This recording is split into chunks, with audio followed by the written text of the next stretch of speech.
욥기 강의 23번째 시간 시작하겠습니다.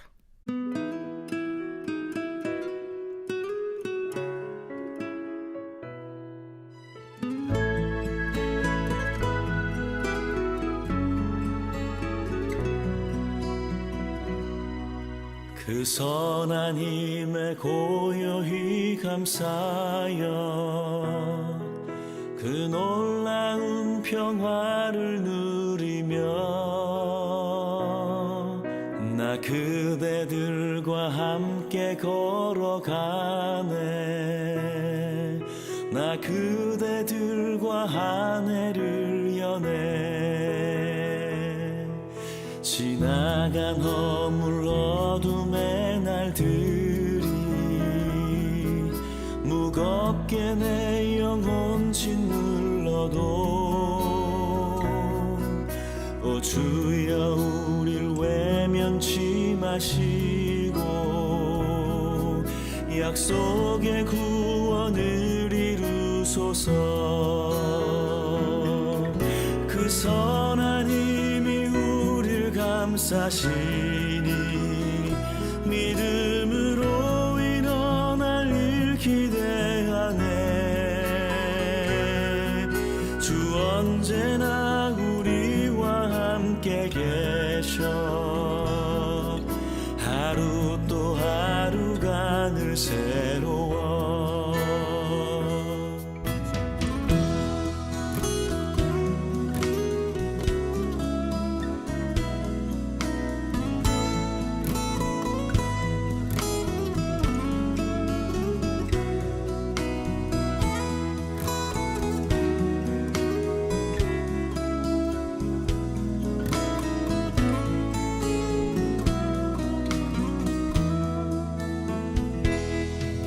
주께서 밝히신 작은 촛불이 어둠을 헤치고 타오르네. 그 빛에 우리 모두 하나 되어 온 누리에 비추게 하소서. 이 고요함이 깊이 번져갈 때 저 가슴 벅찬 노래 들리네. 다시 하나가 되게 이끄소서. 당신의 빛이 빛나는 이 밤. 그 선한 힘이 우릴 감싸시니 믿음으로 일어날 일 기대하네. 주 언제나 우리와 함께 계셔. 하루 또 하루가 늘 새로워. 그 선한 힘이 우릴 감싸시니 믿음으로 일어날 일 기대하네. 주 언제나 우리와 함께 계셔. 하루 또 하루가 늘 새로워. 하루 또 하루가 늘 새로워. 하루 또 하루가 늘 새로워.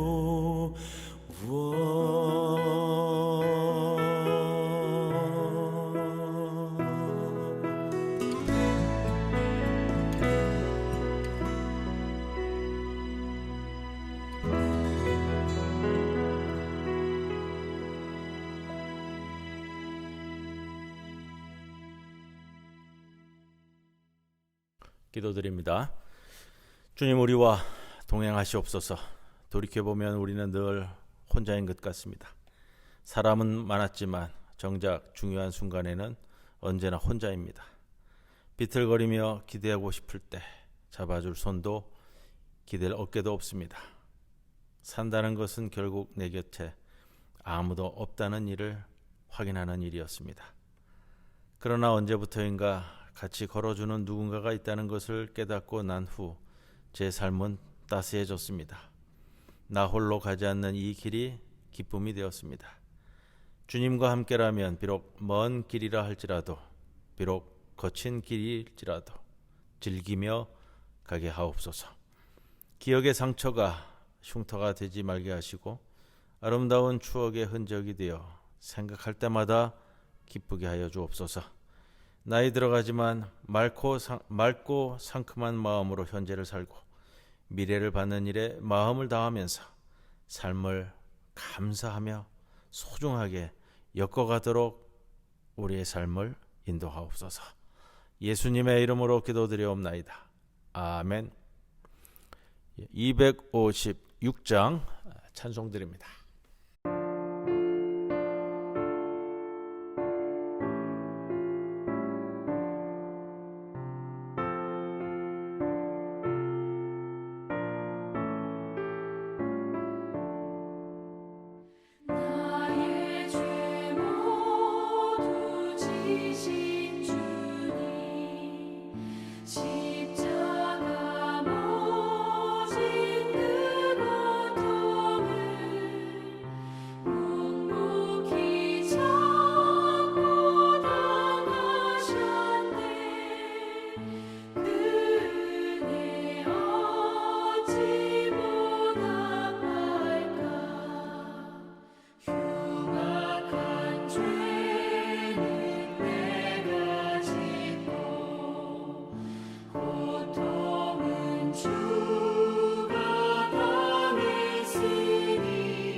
욥기 23번째 시간, 오늘 18장 말씀 함께 나누도록 하겠습니다. 18장 말씀 제가 봉독합니다. 수아 사람 빌닷이 대답하여 이르되 너희가 어느 때에 가서 말의 끝을 맺겠느냐. 깨달으라. 그 후에야 우리가 말하리라. 어찌하여 우리를 짐승으로 여기며 부정하게 보느냐. 울분을 터뜨리며 자기 자신을 찢는 사람아, 너 때문에 땅이 버림을 받겠느냐. 바위가 그 자리에서 옮겨지겠느냐.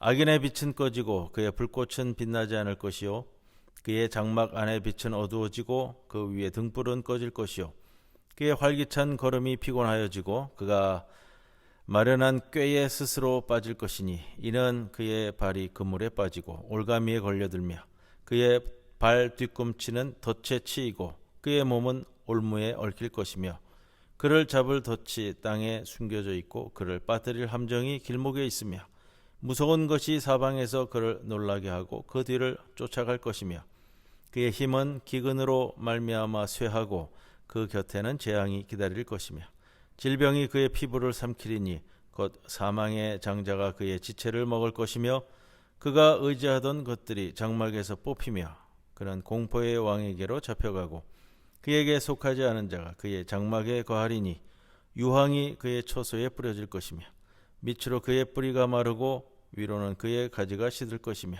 그를 기념함이 땅에서 사라지고 거리에서는 그의 이름이 전해지지 않을 것이며 그는 광명으로부터 흑암으로 쫓겨 들어가며 세상에서 쫓겨날 것이며 그는 그의 백성 가운데 후손도 없고 후예도 없을 것이며 그가 거하던 곳에는 남은 자가 한 사람도 없을 것이라. 그의 운명에 서쪽에서 오는 자와 동쪽에서 오는 자가 깜짝 놀라리라. 참으로 불의한 자의 집이 이러하고 하나님을 알지 못하는 자의 처소도 이러하니라. 욥기 강의 23번째 시간인데 빌닷의 두 번째 변론, 빌닷의 두 번째 말, 두 번째이긴 한데 그런 생각이 듭니다. 빌닷의 굉장히 오늘은 노골적인 2차 가해가 벌어지는 장면이다라는 생각이 들 정도로 굉장히 빌닷이 욥을 몰아붙이고 있다.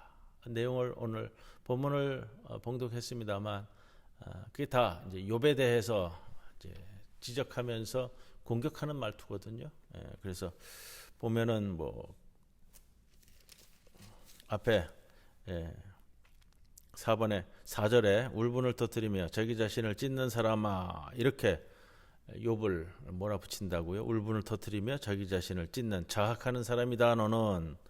그렇다고 해서 땅이 버림을 받겠느냐, 바위가 움직이겠느냐, 이런 거. 네가 그렇게 울분을 터뜨리고 네가 억울해하지만 네가 악을 저질렀기 때문에 그것이 아니냐라는 것이 빌닷의 첫 번째 변론에 이어서 두 번째 변론에서는 조금 강도가 더 세지고 있다라는 것을 말씀을 드립니다.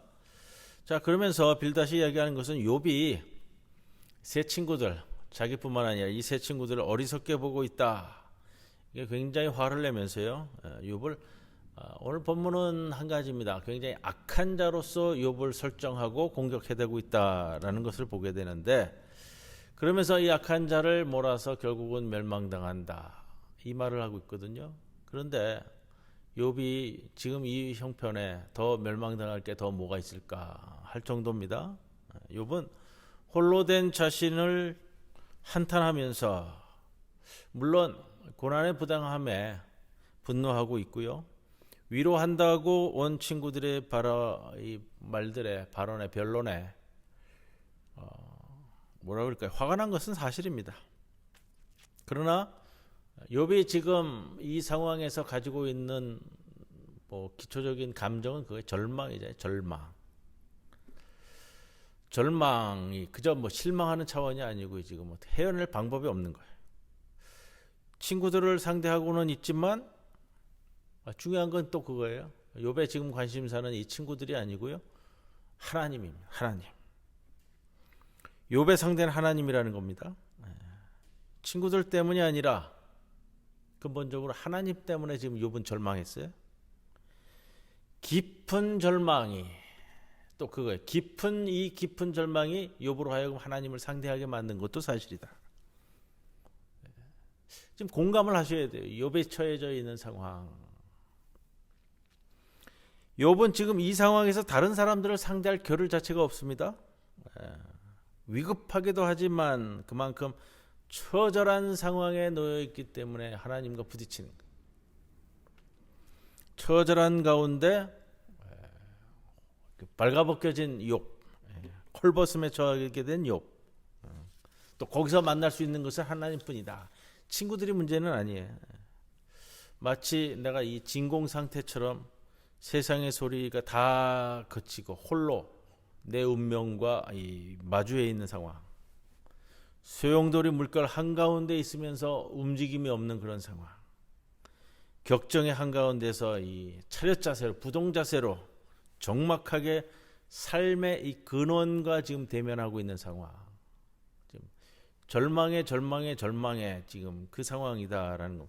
친구들이 좀 뭐 이러쿵저러쿵 계속 떠들어대니까 욥도 거기에 상대를 하고 대꾸는 하지만 욥의 상대는 하나님이다. 그런데 지금 그 하나님 때문에 절망하고 있어요.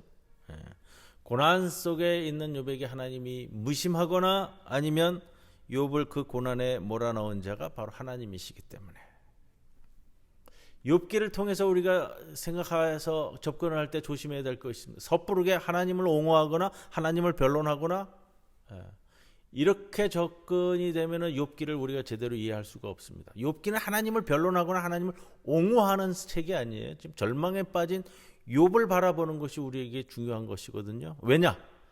그 욥을 보면서 나를 봐야 되고 나를 보면서 욥을 봐야 되기 때문에, 그리고 하나님과 나의 관계를 설정해 가야 되기 때문에 그렇습니다. 자, 빌닷에게는 욥의 이러한 모습이 분노로 자기 몸을 갈기갈기 찢는 자학의 몸짓으로 보이고, 욥은 빌닷이 볼 때는 그러는 거예요. 욥은 화가 나서 너무 화가 나서 자기 스스로를 멸망의 길로 몰아가는 성질 못된 사람처럼 보는 거예요. 이게 지금 욥을 볼 때의 겉모습만 보고 내 생각과 내 관념과 내 개념과 내 신학과 내 신학을 가지고서 자꾸 잣대를 대고서는 욥을 보니까 이 세 친구들이 자꾸 이렇게 접근을 하거든요. 그런 욥을 봤을 때 하나님께 지금 분노하고 자학하고 이런 모습을 보면서 그것은 결국은 네가 너를 망하게 할 뿐만 아니라 심지어 네가 이렇게 되었기 때문에 네가 온 세상이 망하게 되기를 바라는 그런 사람으로 보이는 거예요. 넌 너무 자기중심적이다. 내가 망하는 김에 온 세상도 같이 망하기를 바란다. 이런 거거든요. 겉으로만 나타낸 것으로 계속 지적질을 한다고요. 네가 뭐라도 되는 것이냐 그러냐. 쓸데없이 훈수 두는 사람, 불필요하게. 내가 가지고 있는 내 개념과 내 관념으로 사람을 잣대로 잡아가지고서는 이야기하는 사람. 그러나 또 다른 면에서는요, 이런 빌닷의 이 변론이 욥의 저항이 지니는 의미를 우리에게 적나라하게 보여주기도 합니다.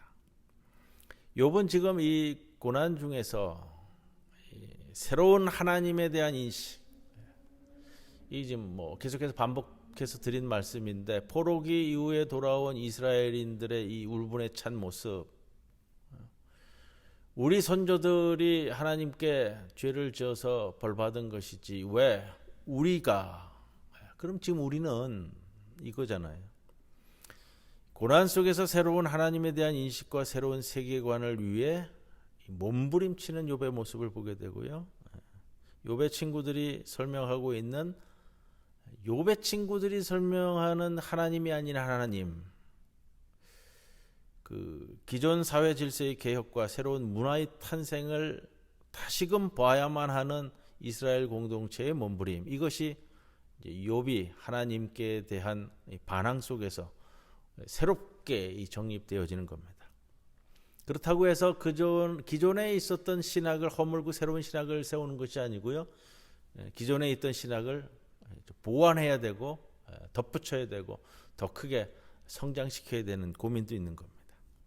그런 점에서 오늘 하나님 앞에서 투쟁하는 자 욥은 세상의 중심이고요. 이 순간만큼이라도 모든 것은 욥을 향해서 있고, 그렇게 모든 세상의 에너지가 욥을 중심으로 모이고요.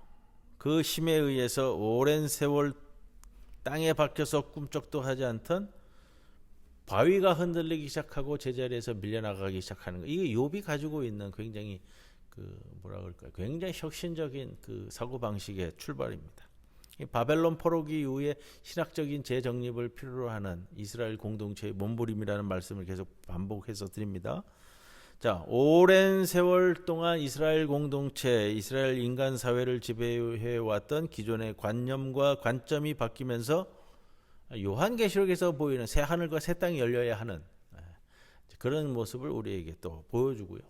지난주에는 그런 말씀도 드렸습니다만, 이유 없이 고난받는 종 욥을 통해 그리스도의 예표, 십자가를 져야만 하는 그리스도의 예표를 볼 수 있다.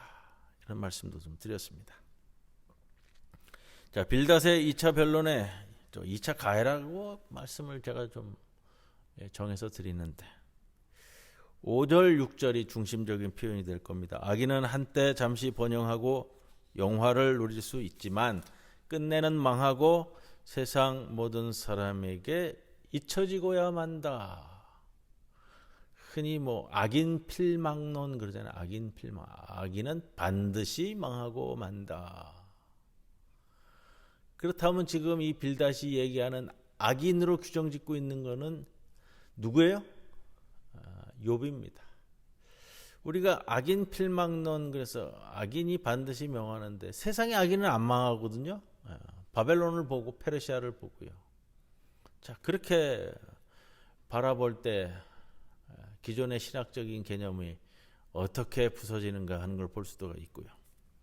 5절에서 이제 계속 5절부터 해서 이제 빌닷이 욥을 계속해서 공격해야 되는데, 악인은 빛의 땅에서 추방된다는 표현을 씁니다. 악인의 빛은 꺼지고 그의 불꽃은 빛나지 않을 것이요 그의 장막 안의 빛은 어두워지고 그 위에 등불은 꺼질 것이요.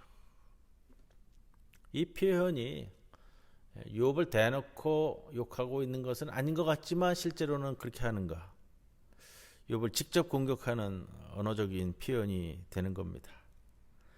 욥은 충분히 공격당했다고 느낄 수 있는, 나를 공격하는 것으로 느낄 수밖에 없는 그런 표현이고요.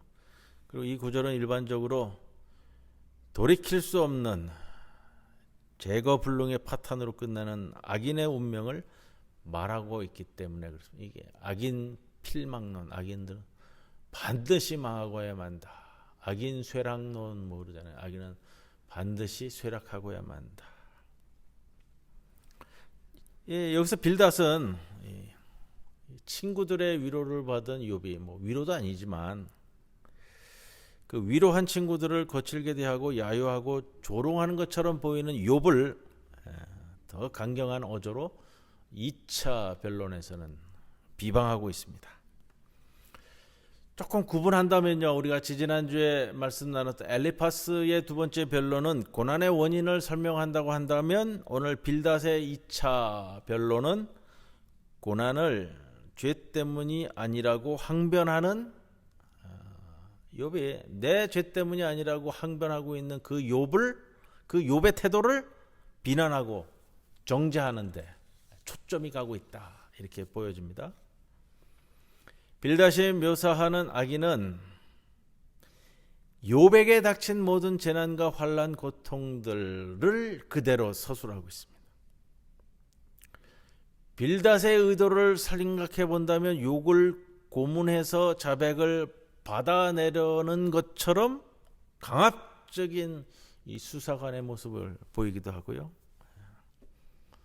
욥아, 그래도 네가 네 자신이 악인이 아니라고 주장하겠느냐, 이게 계속 몰아붙이잖아요. 너에게 일어난 일들을 봐라. 이게 바로 악인들에게 일어나는 재난 목록들이다. 욥아, 스스로를 속이지 말아라. 빌닷의 의도를 더 구체적으로 말하면요, 오늘 18장 1절에서 21절까지 제가 봉독을 했는데 천편일률적으로 같은 어조로 진행이 된단 말이에요. 오늘 말씀 끝나고 다시 한번 봉독해 보기를 제가 추천을 드리고요. 빌닷의 의도는 이런 겁니다. 첫째, 욥, 너의 장막에도 한때는 빛이 있었다. 그런데 장막 안의 빛은 어두워졌다. 네 스스로 고백하듯이 네 인생은 이제 흑암천지에 포박당했다. 두 번째, 너의 인생은 한때 출세했고 성공했고 부귀영화의 행복대로를 활기차게 달려왔다. 그러나 너는 악인을 잡으려고 쳐놓은 하나님의 심판 그물과 올무와 덫에 걸렸다. 내 번영의 땅 아래에서 솟구쳐 올라온 덫과 함정이 지금 너를 사로잡은 것이다. 세 번째, 무서운 질병과 환영과 트라우마와 공포가 밤낮으로 너를 엄습하고 있다. 내 힘은 기근과 재앙으로 이제 다 소진되었구나. 네 번째, 온몸이 썩어 문드러지는 피부병, 피부 악창이라고 그럴까요? 피부암이라고 그럴까요? 욥기 1차 변론 때에 그 앞에 이제 피부병이 났을 때 제가 그런 말씀을 들었습니다. 피부가 안에서부터 이게 썩어가지고 바깥으로 튀어나오는, 의미론적으로 볼 때는 내 겉모습이 완전히 그 탈피되는 것의 출발점으로서 이 피부 악창이라고 할까요? 종기 수준이 아니고요. 다섯째, 네가 의지하던 자녀들과 재산이 다 멸절되었고 너는 이제 공포의 왕에게 끌려갈 것이다. 내 집은 다른 사람 차지가 될 것이고 네가 살던 집터에는 유황이 뿌려질 것이다. 이런 어조예요. 여섯째, 너는 너의 조상들로부터도 끊어진 자가 될 것이고 내 후손들은 이제 대가 끊어질 것이다. 마지막으로 일곱째는 네가 세상에 태어나 살았다는 것, 네가 한때 동방에서 의인이었다라는 것, 정직한 자였다라는 것, 가장 큰 자였다는 것을 기억하는 사람도 아무도 없을 것이다. 이제 내 인생은 흑암으로 쫓겨들어가 세상에서 내쳐지는 일만 남았다. 내 집을 오고 가는 사람들은 네 몰락을 보고 망연자실하고 경악하면서 불의한 자의 종말, 하나님을 알지 못하는 자의 처소가 이렇게 되었다라는 것을 교훈 삼을 것이다. 이런 표현들이란 말이에요. 이게 이제 피부 악창으로 밤낮으로 자기 몸을 긁어대며 죽음만을 사모하는 욥에게 설교하고 있는 소위 말하는 악인 필망론. 불의한 자의 집과 하나님을 알지 못하는 자의 처소가 완전히 몰락을 맛본다는 원리, 여기에 따라서 욥을 불의한 자, 악인, 하나님을 알지 못하는 자라고 단죄해버리고 있어요. 이 빌닷의 두 번째 변론인데 1차 때보다 훨씬 더 나가는 모습을 봅니다. 빌닷도 엘리바스 못지않게 굉장히 악독하고 무자비하게 욥을 몰아붙이고 있다라는 겁니다. 욥은 이런 인간의 존엄성을 마구 짚고 들어오는 친구들의 가혹한 참견과 비난을 감수하면서 2차 가해를 당하면 자리에 서 있다. 이미 불행에 굴러떨어진 자를 더 깊은 절망과 고통에 밀어넣고 있는 친구들. 이 불행과 고난은 하나님의 마땅한 응벌이다 라고 주장하는 이 친구들. 빌닷은 사정없이 욥을 동정의 여지도 없는 파렴치한 악인이고 불의한 자라고 못 박았어요. 자신이 이전에 알고 있던 욥, 혹 내가 모르는 게 있어서 혹시도 이런 와중에서도 뭔가 하나님의 우리가 알지 못하는 신비한 이 뭐랄까요, 반전을 통해서 일으킬지도 모른다라는 최소한의 배려도 보이지 않고 그냥 몰아붙이죠. 이러한 18장을 읽으면 읽을수록 빌닷의 이러한 모습에 굉장히 침울해집니다. 그런데 묘하게도 이 빌닷의 거칠고 무리한 독설에서 우리 자신을 볼 수 있으셔야 된다는 거예요. 오늘 이 18장이 우리에게 주시는 건 그겁니다.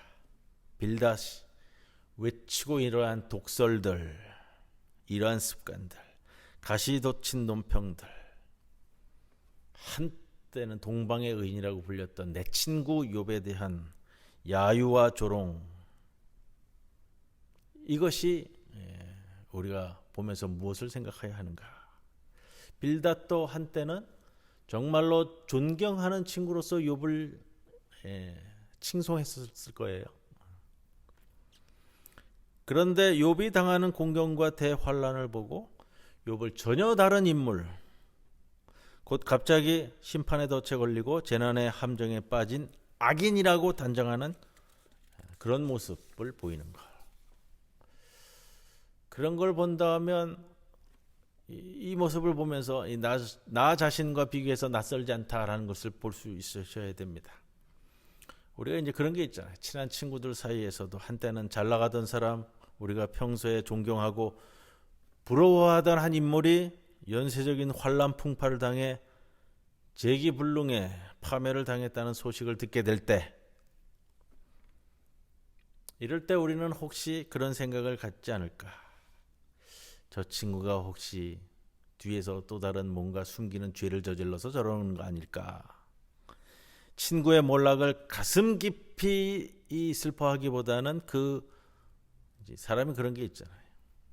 공감하고 슬퍼하는 것보다 먼저 왜 그랬을까? 왜 저렇게 됐을까?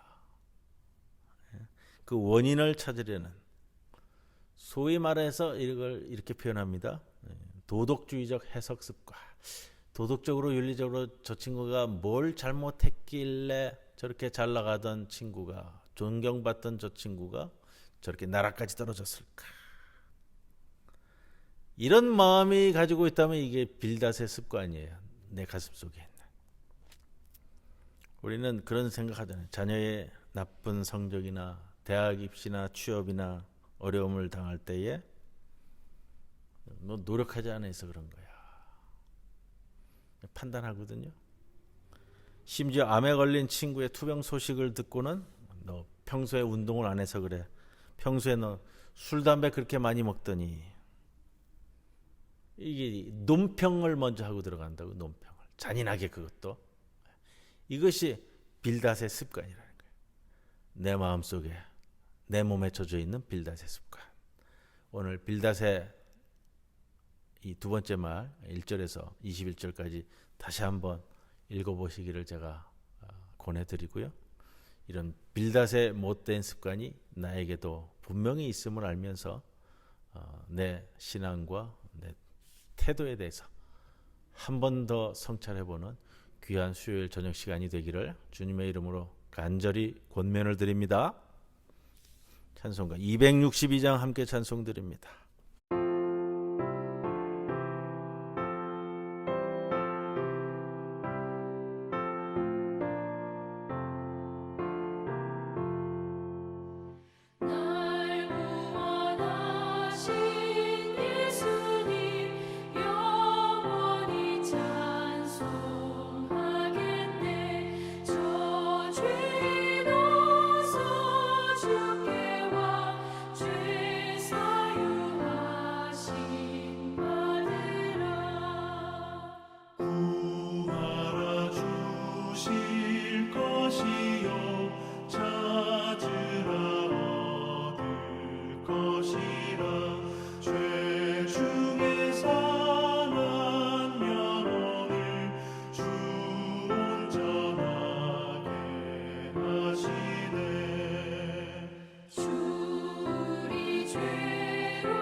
주님 가르쳐 주신 기도 함께 드립니다. 하늘에 계신 우리 아버지, 이름이 거룩히 여김을 받으시오며 나라의 임하옵시며 뜻이 하늘에서 이루어진 것 같이 땅에서도 이루어지이다. 오늘 우리에게 일용할 양식을 주옵시고 우리가 우리에게 죄 지은 자를 사하여 준 것 같이 우리 죄를 사하여 줍시고 우리를 시험에 들지 말게 하옵시며 다만 악에서 구하옵소서. 대개 나라와 권세와 영광이 아버지께 영원히 있사옵나이다. 아멘.